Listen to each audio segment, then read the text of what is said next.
अस्सलामुअलैकुम, आप देख रहे हैं GNN और मैं हूं इब्राहिम पीर साहब। मैं हूं अंजला इरफान। बुलेटिन में हमारे साथ होंगी खुदा शाह भी। नाज़रीन, चीफ जस्टिस ऑफ पाकिस्तान का अवाम को जल्द इंसाफ फराहम करने का मिशन, मुकदमात को तेजी से निपटाने के लिए काबिल अमल मनसूबा तैयार करने का फैसला किया गया।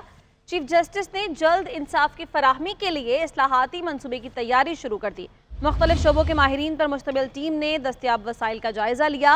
अहम और पसमानदा तबकात के मुकदमात तरजीही बुनियाद पर निपटाए जाएंगे और इस्लाहाती इक़दामात से मुकदमात का बोझ और बेहतर इंसाफ की फराहमी होगी। नए ढांचे की तश्कील और अमल दरामद के लिए तमाम स्टेक होल्डर से राय ली जा रही है। अदालती इस्लाहात को हतमी शक्ल देने से पहले आवाम से भी बहस कराई जाएगी। चीफ जस्टिस याहिया अफरीदी की ज़ेर सदारत सुप्रीम जुडिशल काउंसिल का इजलास कल होगा। सुप्रीम कोर्ट ऑफ पाकिस्तान ने इंसदादे दहशतगर्दी अदालतों के इंतजामी जजेस से मुताल्लिक़ इजलास का एलामिया जारी कर दिया है। चीफ जस्टिस याहिया अफरीदी की ज़ेर सदारत इंसदादे दहशतगर्दी अदालतों के इंतजामी जजेस का इजलास सुप्रीम कोर्ट में हुआ और इजलास में इंसदादे दहशतगर्दी अदालतों की कारकर्दगी का जायजा लिया गया। इस बारे में मज़ीद बात करते हैं सबीन शहबाज से। सबीन, बताइए। बिल्कुल, देखिए, सुप्रीम कोर्ट में इंतजामी दहशतगर्दी अदालतों के इंतजामी जजेस का जायजा इजलास जो है वो आज बुलाया गया था। चीफ जस्टिस याहिया अफरीदी की ज़ेर सदारत जो है आज 2 बजे ये इजलास सुप्रीम कोर्ट में तलब किया गया था और इसका एलानिया जो जारी कर दिया गया। एलानिया में कहा गया है कि चीफ जस्टिस याहिया अफरीदी ने जो है वो अहम इजलास की सदारत के अलावा जस्टिस जमाल खान मंदोखेल इस इजलास में जो है वीडियो लिंक के जरिए शरीक थे, जबकि जस्टिस मोहम्मद अली मजहर, जस्टिस मुसर्रत हिलाली, जस्टिस मलिक शहजाद भी इस इजलास में जो है वो शरीक थे। इसके अलावा तमाम सूबों के प्रोसिक्यूटर जनरल जो हैं वो भी इस इजलास में शरीक थे। इलामे में कहा गया है कि इजलास में जो है वो इजलास का ये इंतशार हुआ है कि पाकिस्तान में इस वक्त जो है वो कुल 2273 ATC मुकदमात जो है वो ज़ेर अल्तवा हैं, जिनमें से एक बड़ी तादाद 1372 मुकदमात जो कि सिंध में ज़ेर अल्तवा हैं। चीफ जस्टिस ने जो है मुकदमात की जल्द समाअत करने और उसको निपटाने की हिदायत जो है वो तमाम जजेस को की। इसके अलावा ये भी इलामे में कहा गया है कि चीफ जस्टिस की हिदायत ATC अदालतों में अपनी मुद्दत पूरी करने वाले जजेस को मौके पर जो है वो रखा जाएगा। इलामे में कहा गया है कि जो है इजलास में इजाफी ATC अदालतों के क़याम पर भी जो है वो गुफ्तगू हुई है और चीफ जस्टिस की हिदायत पर ATC अदालतों में अपनी मुद्दत पूरी करने वाले जजेस को नरम मौके पर जो है रखा जाएगा। जी शुक्रिया सबीन, आप बता रही थी। इस्लामाबाद हाईकोर्ट में 190 मिलियन पाउंड केस की समाअत हुई। हाईकोर्ट ने एहतसाब अदालत को बानी PTI और बुशरा बीबी की बरियत की दरख्वास्तों पर दोबारा फैसला करने की हिदायत कर दी। जस्टिस मियां गुल हसन औरंगजेब ने रिमार्क्स दिए कि अगर ट्रायल कोर्ट से बरियत की दरख्वास्त खारिज हो जाती है तो फिर ये जाने और इनके मसाइल जाने।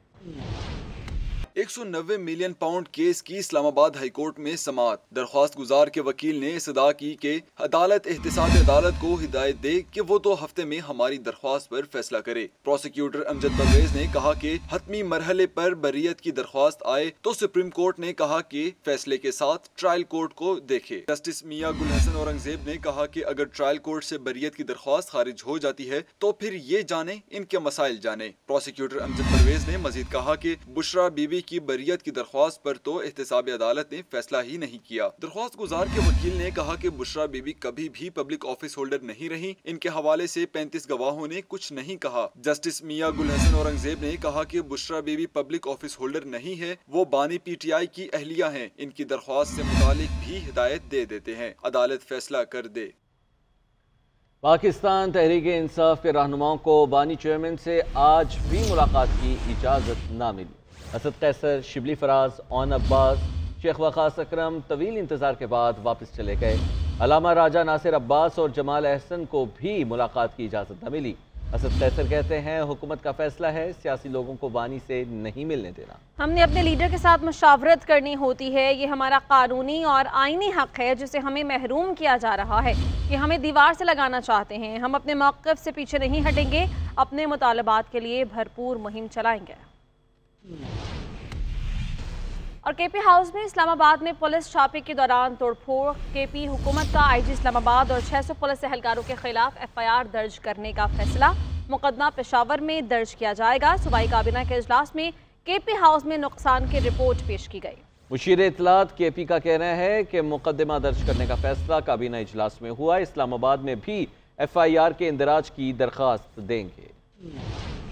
खैबर पख्तूनख्वा हाउस इस्लामाबाद में तोड़ फोड़ का मामला। केपी हुकूमत ने IG इस्लामाबाद समेत रेंजर्स और पुलिस के 600 एहलकारों के खिलाफ मुकदमा दर्ज कराने का फैसला कर लिया। जराये के मुताबिक मुकदमे में तोड़ फोड़, चोरी, दहशत गर्दी और दीगर दफात शामिल की गयी। वज़ीर आला अली अमीन गंडापुर की ज़ेर सदारत सूबाई काबीना का इजलास हुआ, जिसमें इस्लामाबाद पुलिस के खिलाफ कार्रवाई की मंजूरी दी गयी। इजलास में केपी हाउस में नुकसानात के हवाले से रिपोर्ट भी पेश की गयी, जिसमें कहा गया कि तोड़ फोड़ से 1 करोड़ से जायद का नुकसान हुआ। वज़ीर आला केपी और अरकान असम्बली की कीमती अशिया भी गायब हैं। मुशीर इत्तलात केपी बैरिस्टर मोहम्मद अली सैफ कहते हैं कि पेशावर के अलावा इस्लामाबाद में भी FIR के इंदराज की दरख्वास्त देंगे। काबीना के इजलास में ये फैसला हुआ कि एडवोकेट जनरल साहब जो हैं वो इस सिलसिले में इकदाम करेंगे और हम IG इस्लामाबाद और उनके साथ जो भी लोग हैं जो इस गैर कानूनी हरकत में हमले में मुलविस थे उनके खिलाफ FIR दर्ज कराई जाएगी, एक्शन लिया जाएगा। काबीना इजलास में केपी हाउस इस्लामाबाद की मरम्मत और तज़ीनो आराइश की मंजूरी भी दी गई है। वफाकी वज़ीर अमीर मकाम का कहना है कि केपी हुकूमत इंतशार फैलाने के सिवा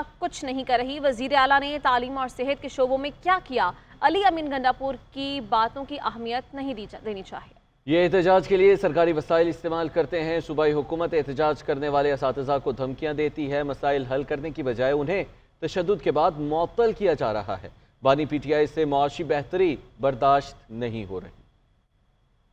जो कोई नई बात है नहीं, गंडापुर साहब और उसकी गवर्नमेंट में रोज़ाना नई नई बातें करते हैं और कोई अभी उसको सीरियस भी नहीं लेता है। और ये भी हमें याद है, ये कोई नई बात इमरान और उसके टोले के नहीं, 13-14 भी D चौक भी हमें याद है। लाहौर को कब्जा करना है, कभी कहते हैं कि इस्लामाबाद को कब्जा करना है, किसी और जगह को कब्जा करना है। तो वही रविश रवा रखा है कि ये किस टाइप के लोग हैं और कितना उसकी कौल फेल में तजाद है। हमें समझ नहीं आता कि अगर कोई अपने राइट्स के लिए, हुकूक के लिए, हक के लिए, जिनवन डिमांड्स के लिए, और वही जो हमारे टीचर्स है बहुत ज़रूरी है, तो उन लोगों के साथ इस तरह बिहेव करना, तो मैं कहता हूँ इंतहाई काबिल अफसोस और काबिल शर्म बात है। हम उसकी भरपूर मजम्मत करते। वज़ीर दिफा ख्वाजा आसिफ का कहना है कि बाज़ अफराद कहते हैं कि अमेरिका से कॉल आने की देर है और बानी PTI को उनके हवाले कर दिया जाएगा। ये भी कहा जा रहा है कि पाकिस्तान कॉल पर इनकार करने की जुर्रत नहीं कर सकता। इंतहाई अदब के साथ अर्ज है कि नवाज शरीफ को कॉल के साथ $5 अरब की ऑफर भी हुई थी। नवाज शरीफ ने इनकार कर दिया और एटमी धमाका भी किया। फिर मुशर्रफ को कॉल आई, वो लेट गया और जो हुक्म मिला उससे ज्यादा पर राजी हुआ। 9/11 वाली जंग बंद हो चुकी है, अफगानिस्तान में अमन है। पाकिस्तान आज भी दहशतगर्दी की शक्ल में उसके नताइज भुगत रहा है।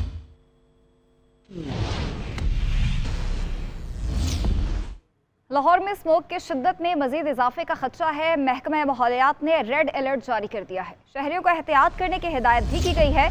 शहर में स्मोक की अबतर सूरत हाल के पेश नज़र स्कूल बंद ना करने वालों के खिलाफ एजुकेशन डिपार्टमेंट की कार्रवाइयाँ जारी हैं। दूसरी जानिब 3 साला बच्ची ने फ़ज़ाई आलूदगी पर काबू ना पाने के खिलाफ बैरिस्टर अली जफ़र की वसातत से लाहौर हाई कोर्ट से रुजू कर लिया।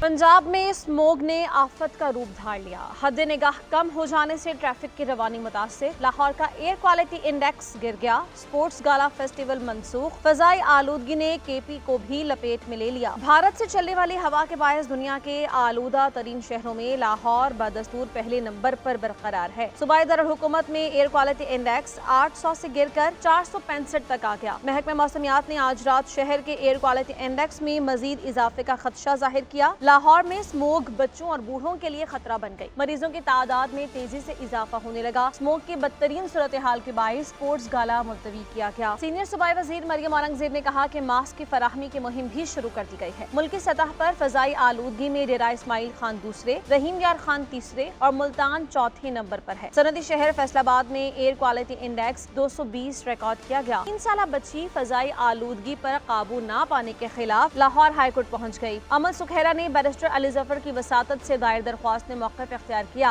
कि कमसिन बच्चे और बुजुर्ग फजाई आलूदगी से बुरी तरह मुतासिर हो रहे हैं। वज़ीर आला खैबर पख्तूनख्वा अली अमीन गंडापुर की ज़ेर सदारत एपेक्स कमेटी का इजलास में सूबे में अमन व अमान की मजमूई सूरत हाल का तफसीली जायजा लिया गया। बात करते हैं शाहिद जान से। शाहिद बताइए। जी बिल्कुल, वज़ीर-ए-आला खैबर पख्तूनख्वा यमीन गंडापुर की ज़ेर सदारत एपेक्स कमेटी का अहम इजलास हुआ है और इस इजलास में सूबाई वज़ीर खजाना, core commander Peshawar, chief secretary और IGP के अलावा आला सिविल व अस्करी हुकाम ने शिरकत की। इजलास में सूबे में अमन व अमान की मजमूई सूरत हाल का तफसीली जायजा लिया गया। बाज़ अजला में अमन व अमान की खराब सूरत हाल को बेहतर बनाने के लिए नई लाए-ए-अमल और तवील होरवोज के हवाले से अहम फैसले की गई। इजलास में दहशतगर्दी के नासूर से निपटने के लिए सिविल हुकूमत, सिक्योरिटी फोर्सेज और अवाम की मुश्तरका कोशिशें जारी रखने पर की जरूरत पर जोर दिया गया। इस तरह सूबे के बाज़ अजला में अमन व अमान के हवाले से पुलिस को लीड रूल देने का भी फैसला किया गया। पुलिस को बुलेट प्रूफ गाड़ियों की जल्द फराहमी और खाली असामियों पर जल्द भर्ती करने का भी फैसला किया गया है। इस तरह वज़ीर-ए-आला ने सिक्योरिटी फोर्सेज के शहादा के लवाहिकीन के लिए शहादा पैकेज देने का भी ऐलान किया और इस ऐलान के मुताबिक पाक फौज और FC की गुज़श्ता 6 महीनों के दौरान शहीद होने वाले 178 शहादा के लवाहिकीन को शहादा पैकेज दिया जाएगा। इस पैकेज के तहत शहीद होने वाले सिपाहियों के लवाहिकीन के लिए 10 लाख, जबकि अफसरान के लवाहिकीन के लिए 20 लाख रुपए मुकर्रर की गई है। इस तरह पाक फौज और FC के शहादा के बच्चों को पुलिस और सरकारी महकमों में भर्ती करने का भी फैसला किया गया है। शुक्रिया शाहिद जान, आप बता रहे थे। अमेरिकी इंतखाबात में कमाला हैरिस ने शिकस्त तस्लीम कर ली है। डोनाल्ड ट्रंप को टेलीफोन करके मुबारकबाद भी पेश की। कमाला हैरिस ने अपने खिताब में कहा कि जमहूरियत में हार को तस्लीम करना पड़ता है। हमारी लड़ाई अमेरिका के बेहतर मुस्तकबिल की लड़ाई है, जद्दोजहद जारी रहेगी। उन्होंने इलेक्शन मुहिम में साथ देने वालों का शुक्रिया भी अदा किया। डेमोक्रेटिक सदारती उम्मीदवार कमाला हैरिस ने इलेक्शन में अपनी शिकस्त को तस्लीम कर लिया। कमाला हैरिस ने डोनाल्ड ट्रंप को टेलीफोन करके मुबारकबाद भी पेश की। वाशिंगटन में खिताब में कहा कि इलेक्शन नताइज को तस्लीम करती हूँ। जमहूरियत और आमरीत में यही फर्क है। जमहूरियत में हार को तस्लीम करना पड़ता है। मजीद कहा कि सितारे अंधेरे में ही नजर आते हैं। कमाला ने खिताब में कहा, हमारी लड़ाई अमेरिका के बेहतर मुस्तकबिल की लड़ाई है। हम कभी हार नहीं मानेंगे बल्कि जद्दोजहद जारी रखेंगे। सदर जो बाइडेन ने भी डोनाल्ड ट्रंप को कामयाबी पर मुबारकबाद पेश की और मुलाकात के लिए उन्हें व्हाइट हाउस आने की दावत भी दी।